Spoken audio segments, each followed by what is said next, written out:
Micro organisms friend and फो। इस lecture की PDF link description में दी हुई है, वहाँ से देख लेना। तो जो ये माइक्रो ऑर्गेनिजम्स हैं, ये छोटे छोटे लिविंग ऑर्गेनिजम्स होते हैं जो हमें आंखों से नहीं दिखते हैं। इनको हम माइक्रोब्स भी बोलते हैं। और जो ये माइक्रो ऑर्गेनिजम्स हैं, इनकी बेसिक जो है 4 ग्रुप्स हैं। और वो 4 ग्रुप्स हैं बैक्टीरिया, फंजे, प्रोटोजोआ, अलगे। ये इनके 4 मेन ग्रुप्स हैं।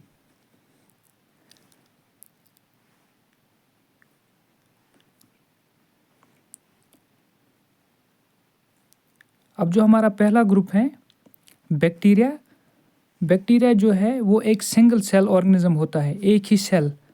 बैक्टीरिया हर जगह पाया जाता है, ये हर किसी इन्वायरमेंट में पाया जाता है। ये हाई टेम्परेचर में भी रह सकता है, लो टेम्परेचर में भी, हाई प्रेशर में भी। बैक्टीरिया की कई शेप्स हो सकती हैं, स्फीयर शेप, रॉड शेप या स्पाइरल शेप। बैक्टीरिया जो है वो ह्यूमन बॉडी में भी पाया जाता है। कुछ बैक्टीरिया हमारे लिए फ़ायदेमंद होते हैं, कुछ बैक्टीरिया हमारे लिए हार्मफुल होते हैं। लैक्टोबैसिलस एक बैक्टीरिया है जो हमारे दूध को दही बनाता है, मिल्क को कर्ड में कन्वर्ट करता है।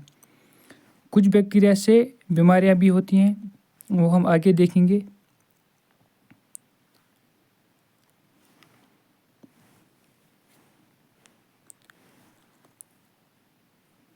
और जो हमारा दूसरा टाइप है वो है फंजे। फंजे की कुछ एग्जांपल हैं, जैसे कि यीस्ट है, मोल्ड्स हैं, मशरूम भी फंजे ही हैं। मशरूम में जो है फंजे की कॉलोनीज होती हैं। तो यीस्ट हम ब्रेड बनाने में इस्तेमाल करते हैं। मोल्ड जो है, जब ब्रेड हमारी ख़राब होती है उस पर जो वाइट कलर का या ग्रीन कलर का होता है वो एक मोल्ड, वो एक फंगस है। और मशरूम तो पता ही है। जो हमारा तीसरा ग्रुप है वो है प्रोटोजोआ का। और इस प्रोटोजोआ के जो मेन 2 मेंबर हैं वो हैं एमोबा और पैरामीशियम। एमोबा एक सिंगल सेल्यूलर ऑर्गेनिज्म है, ये एक ही सेल होता है। और पैरामीशियम भी एक ही सेल होता है। तो यहाँ पे आप डायग्राम में देख सकते हैं कि इनका स्ट्रक्चर कैसा है।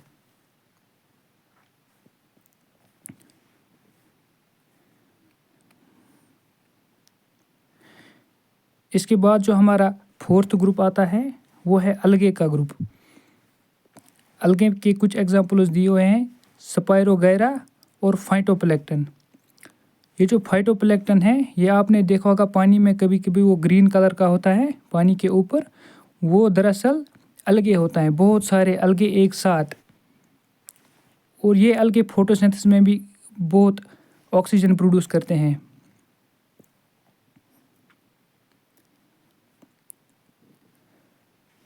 इन 4 मेजर ग्रुप्स के अलावा हमारे पास कुछ और माइक्रोस्कोपिक एंटिटीज़ होती हैं, उनको हम वायरस बोलते हैं। ये वायरस, इसको हम ऑर्गेनिज्म नहीं बोलते, क्योंकि जो ये वायरस हैं ये खुद से रिप्रोड्यूस नहीं होता है। इस वायरस को रिप्रोड्यूस होने के लिए किसी लिविंग सेल पे अटैक करना पड़ता है। जैसे कि कोई वायरस जो है वो किसी बैक्टीरिया सेल पे अटैक करेगा और फिर वो रिप्रोड्यूस करेगा, एक दूसरा वायरस बनाएगा। वायरस की जो किस्में हैं, HIV वायरस है, हेपेटाइटिस वायरस है, इबोला वायरस। जैसे कि वायरस से जो बीमारियां होती हैं, जैसे कि हमारा ज़ुकाम जो है, कॉमन कोल्ड है या TB है, ये सब वायरस से होती हैं। यहाँ पे कुछ वायरस के टाइप्स दिखाए हुए हैं। पोलियो भी वायरस से ही होता है, चिकन पॉक्स भी वायरस से होता है। अब जो माइक्रो ऑर्गेनिजम्स हैं वो रहते कहाँ पर है? ये जो माइक्रो ऑर्गेनिजम्स हैं ये हमारे एनवायरनमेंट में हर जगह पाए जाते हैं। जैसे कि सॉइल में भी है, वाटर में भी है, ह्यूमन बॉडी में भी है, हमारे फूड पे भी है। आप मशरूम देखो, वो भी एक फंजे की कॉलोनी है। प्लांट के जो रूट हैं उसमें भी होते हैं, रूट के पास। ये नाइट्रोजन फिक्सेशन में काम आते हैं। अब जो ये माइक्रो ऑर्गेनिजम्स हैं ये हमारे लिए फ़ायदेमंद भी होते हैं और नुकसानदेह भी होते हैं, हार्मफुल भी। अब हम देखेंगे कि ये फ़ायदेमंद कैसे हैं हमारे लिए। जैसे कि ये हमारे माहौल को, एनवायरनमेंट को साफ़ करते हैं।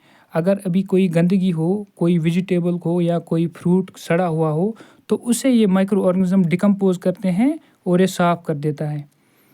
जो कि हमारा दूध है, दूध से जो दही बनता है, मिल्क से कर्ड, वो बैक्टीरिया करता है। बैक्टीरिया का एक टाइप है, उसको बोलते हैं लैक्टोबैसिलस। लैक्टोबैसिलस दूध को दही में कन्वर्ट करता है। यीस्ट जो है फंजे का एक टाइप है, वो हम ब्रेड बनाने में इस्तेमाल करते हैं। उससे ब्रेड का वॉल्यूम जो है वो बढ़ता है। अब कुछ माइक्रो ऑर्गेनिज्म्स को हम कमर्शियल यूज़ के लिए भी इस्तेमाल करते हैं। कमर्शियल यूज़ मतलब वो यूज़ जिससे हम पैसे कमाए। जैसे कि यीस्ट जो है उससे अल्कोहल बनता है, विनीगर सरका बनता है या ब्रेड बनता है। यीस्ट को हम शुगर पे डालते हैं, वो शुगर को ब्रेक डाउन करता है और कन्वर्ट करता है अल्कोहल में। इस प्रोसेस को हम बोलते हैं फर्मेंटेशन। ये फर्मेंटेशन प्रोसेस जो सबसे पहले एक साइंटिस्ट ने डिस्कवर की, उसका नाम था ल्यूइस पास्चर 1857 में। आमतौर पर जो ये अल्कोहल हैं वो हम ग्रेप्स से एक्सट्रैक्ट करते हैं। अब इन माइक्रोब्स से हम एंटीबायोटिक भी बनाते हैं, जैसे स्ट्रेप्टोमाइसिन, टेट्रासाइक्लिन, एजिथ्रोमाइसिन। ये कुछ बैक्टीरिया और कुछ फंजे से हम बनाते हैं। जो एंटीबायोटिक्स हैं वो हम अपने लाइव स्टॉक यानी कैटल या पोल्ट्री में इस्तेमाल करते हैं, जिससे हमारे जो पशु हैं उनमें बीमारियां नहीं होती है। एंटीबायोटिक जो है सबसे पहले अलेक्जेंडर फ्लेमिंग ने इन्वेंट की 1929 में। अब जो वैक्सीन है, जब हमारी बॉडी है, कोई भी माइक्रोब अगर हमारी बॉडी में एंटर करता है तो हमारी बॉडी एंटीबॉडीज़ प्रोड्यूस करती हैं उससे लड़ने के लिए। अब अगर हम यहीं से पहले ही कुछ कमज़ोर सा माइक्रो ऑर्गेनिज्म या थोड़ा जो डेड हो गया हो वो अपनी बॉडी में इंजेक्ट करे, तो उससे क्या होगा, हमारी बॉडी एंटीबॉडीज़ प्रोड्यूस करेगी। तो सेम हम वैक्सीन, जब हम वैक्सीन लेते हैं उसमें कुछ माइक्रोब्स होते हैं या डेड या वीक, वो हम अपनी बॉडी में इंसर्ट करते हैं, उससे हमारी बॉडी एंटीबॉडीज़ प्रोड्यूस करती हैं। तो फिर अगर नेक्स्ट टाइम कोई भी माइक्रोब हमारी बॉडी में आएगा तो हमारे पास पहले से एंटीबॉडीज़ हैं, तो वो उनसे लड़ लेगा। सबसे पहले वैक्सीन एडवर्ड जिनर ने बनाया था स्मॉल पॉक्स के लिए 1798 में। अब ये माइक्रोब जो है ये नाइट्रोजन भी फिक्स करते हैं सॉइल में। ये एटमॉस्फेरिक नाइट्रोजन जो है वो प्लांट डायरेक्टली नहीं ले सकता है, तो माइक्रोब्स उसे कन्वर्ट करते हैं सॉइल में, फिर सॉइल में से रूट से लेता है प्लांट। तो ऐसे वो यहाँ पे भी यूज़फुल है हमारे लिए। अब कुछ माइक्रो ऑर्गेनिज्म हमारे लिए हार्मफुल है, जो हमारे लिए बीमारियों का सबब है। जो बीमारियाँ एक पर्सन से दूसरे पर्सन तक ट्रांसफ़र हो उसे हम बोलते हैं कम्युनिकेबल डिजीज़। जैसे कि कॉमन कोल्ड हमारा ज़ुकाम है, टीबी है। कुछ जो इंसेक्ट्स हैं वो कम्युनिकेबल डिजीज़ को कैरी करने में एक रोल अदा करते हैं। जैसे कि फीमेल एनोफिलस मॉस्किटो जो है वो मलेरिया काजिंग प्लाज्मोडियम को कैरी करता है, एक पर्सन से ले जाता है दूसरे हेल्दी पर्सन तक। तो ये जो डायग्राम है, और जो दूसरा डायग्राम है ये फीमेल एडिस मॉस्किटो का है, ये डेंगू वायरस को कैरी करता है एक पर्सन से दूसरे पर्सन तक।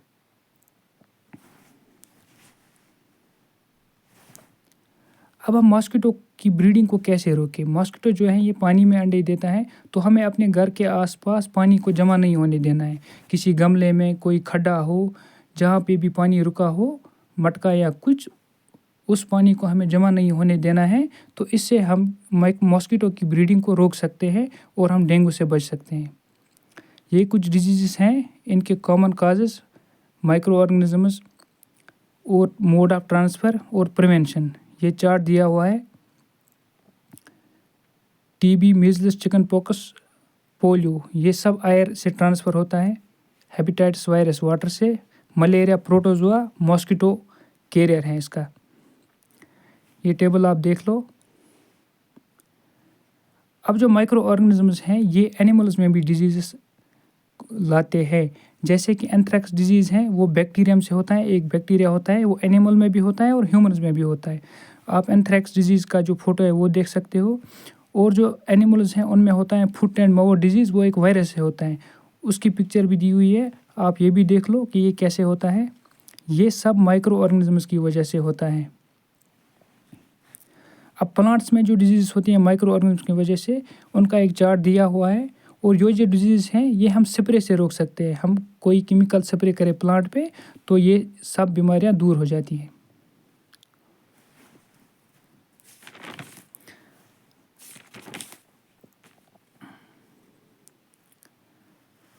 अब जो है फूड पॉइजनिंग, जब हम अपना खाना बहुत टाइम तक ऐसे ही रखते हैं तो उस पर जो माइक्रो ऑर्गेनिज्म बैठते हैं वो उसे ख़राब कर देते हैं, कुछ टॉक्सिक सब्सटेंस प्रोड्यूस करते हैं।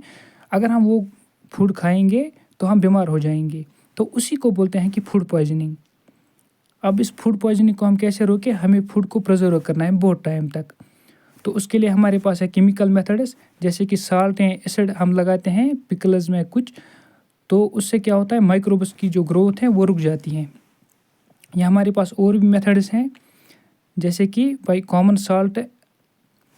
जो कॉमन साल्ट हैं हमारे पास, वो हम मीट या फिश पे लगाते हैं। या जो शुगर है वो जैम्स जेलीज में डालते हैं हम, उससे माइक्रोब्स की जो ग्रोथ है वो रुक जाती हैं। या ऑयल या विनीगर हम यूज़ करते हैं, उससे भी जो है उनकी ग्रोथ रुक जाती है। इसके अलावा हमारे पास जो है पास्चराइजेशन एक मेथड, जैसे कि हम जो मिल्क है उसको बहुत हीट करते हैं 70 डिग्रीज तक, फिर उसके बाद उसको कूल करते हैं और स्टोर करते हैं, उसको बोलते हैं पास्चराइजेशन इस प्रोसेस को। और इससे जो हमारा मिल्क है वो बहुत टाइम तक ठीक रहता है। और ये जो पास्चराइजेशन है ये ल्यूइस पास्चर ने डिस्कवर की थी। इसके बाद हमारा नाइट्रोजन साइकिल आता है। ये जो पूरा साइकिल है कि नाइट्रोजन कैसे फिक्स होता है एटमॉस्फेयर से प्लांट तक, फिर वापस कैसे एटमॉस्फेयर में, ये एक टेबल दिया हुआ है, चार्ट दिया हुआ है, तो ये आप देख लो। ये जो पूरा लेक्चर है इसके नोट्स का जो PDF है उसकी लिंक डिस्क्रिप्शन में दी हुई है, तो वहाँ से आप डाउनलोड कर सकते हो। और जो एक्सरसाइज के क्वेश्चंस हैं उनके आंसर्स भी है उसी डिस्क्रिप्शन में।